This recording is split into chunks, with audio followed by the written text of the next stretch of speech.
नमस्कार, मैं प्रवीण और आप देख रहे हैं public metre.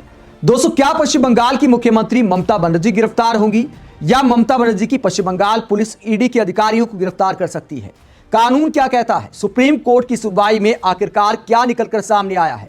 Mamata Banerjee versus ED की लड़ाई में सुप्रीम कोर्ट की सुनवाई का एक एक पहलू और दलीलें आपको दिखाएंगे और सुप्रीम कोर्ट ने क्या जवाब मांगा है ये भी आपको बताएंगे। पहले बात करते सुनवाई में क्या हुआ। 8 जनवरी 2026 को प्रतीक जैन के दफ्तर और घर पर छापेमारी होती है। प्रतीक जैन जो कि आईपैक कंपनी के डायरेक्टर हैं, ममता बनर्जी का काम देखते हैं, पश्चिम बंगाल में डिजिटल मीडिया का काम देखते हैं, चुनाव मैनेजमेंट का काम देखते हैं। उसके बाद ममता बनर्जी प्रतीक जैन के घर पहुंचती हैं, वहां से कुछ फाइलें वो उठाती हैं। ईडी के द्वारा आरोप लगाया जाता है कि सरकारी काम में बाधा डालने का काम किया। जरूरी दस्तावेज ममता बनर्जी वहां से उठा कर ले गई। पश्चिम बंगाल की पुलिस ने ईडी के अधिकारियों पर भी एफआईआर दर्ज की। उसके बाद मामला सुप्रीम कोर्ट पहुंचता है। अब सुप्रीम कोर्ट की सुनवाई में क्या निकलकर सामने आया है, ईडी के वकीलों की तरफ से क्या दलील दी गई और ममता बनर्जी सरकार के वकील कपिल सिब्बल ने आखिरकार क्या कहा पूरे मसले पर, पूरी कहानी आपको बताते हैं कि सुप्रीम कोर्ट ने क्या कहा। सुप्रीम कोर्ट में बोले तुषार मेहता, ममता ने चुराए सबूत। सिब्बल का जवाब एकदम झूठ है। दोनों तरफ से क्या दलीलें दी जाती हैं, पूरी कहानी सिलसिलेवार तरीके से आपको बताते हैं। सबसे पहले सुप्रीम कोर्ट ने ईडी से पूछा, आप वहां किस लिए गए थे, किस बात की जांच चल रही थी? तो सॉलिसिटर जनरल तुषार मेहता इस पर जवाब देते हैं ईडी की तरफ से और कहते हैं ईडी अवैध कोयला घोटाले की जांच के लिए गई थी। सरकार कह रही कि हम एसआईआर डेटा जब्त करने गए थे। एसआईआर डेटा पहले से वेबसाइट पर उपलब्ध है, कोई मूर्ख ही वो जब्त करने के लिए वहां जाएगा। उसके बाद सुप्रीम कोर्ट कोयला घोटाले को लेकर जांच पर पूछता है तो solicitor general Tushar Mehta ED की तरफ से कहते हैं कोयले का भुगतान कैश में किया जाता था, सम्मन का कोई जवाब नहीं मिला। एक हवाला चैनल की पहचान की गई है, लगभग 20 करोड़ कैश आईपैक को ट्रांसफर हुए, इसलिए 8 जनवरी को कंपनी के 10 ठिकानों में तलाशी ली गई। तो ये ईडी की तरफ से कहा गया है कि 20 करोड़ कैश ट्रांसफर का मामला है, इसीलिए पूरा मामला जांच के दायरे में है। उसके बाद सुप्रीम कोर्ट की तरफ से पूछा जाता है क्या ये वही आईपैक है जिससे पहले प्रशांत किशोर जुड़े थे? सॉलिसिटर जनरल जवाब देते जी हां, हमने पहले ही अधिकारियों को ईमेल पर इसकी जानकारी दी थी। हमें राजनीतिक गतिविधियों में कोई दिलचस्पी नहीं थी, हमें नहीं पता कि वो क्या छुपाना चाहते थे। मुख्यमंत्री पूरी पुलिस फोर्स के साथ अंदर घुस आई। यानी ईडी की तरफ से दलील दी जाती है कि ममता बनर्जी ने ईडी के काम में दखल अंदाजी करने का काम किया, जबकि हम कोयला घोटाले की जांच करने गए थे। फिर कपिल सिब्बल टाइमिंग को लेकर सवाल उठाते हैं कि ईडी के अधिकारी आखिरकार अब तक कहां सोए थे। ये जांच तो लंबे समय से चलती आ रही है। जब पश्चिम बंगाल में चुनाव आया है, जब प्रतीक जैन आईपैक ममता बनर्जी की पार्टी तृणमूल कांग्रेस का काम देख रहे हैं, तो उसी टाइमिंग में आखिरकार ये छापेमारी क्यों की गई? ईडी ने जो आरोप लगाया फाइलों को लेकर, तो उसे लेकर भी कपिल सिब्बल जवाब देते हैं। कपिल सिब्बल कहते हैं कोयला घोटाले में आखिरी बयान फरवरी 2024 में दर्ज किया गया था। तब से ईडी क्या कर रही थी? चुनाव के समय अचानक कार्रवाई क्यों?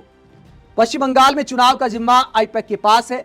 पार्टी ने 2021 में आईपैक के साथ एक कॉन्ट्रैक्ट किया था, उसके पास पार्टी की कई जानकारियां हैं। ईडी को सब पता है, चुनाव के बीच में वहां जाने की जरूरत क्या थी? तो कपिल सिब्बल टाइमिंग को लेकर सवाल उठाते हैं कि ईडी आखिरकार अब तक कहां सोई थी। कपिल सिब्बल की इस दलील पर सुप्रीम कोर्ट कहता है पश्चिम बंगाल में चुनाव आईपैक कराती है या चुनाव आयोग कराता है।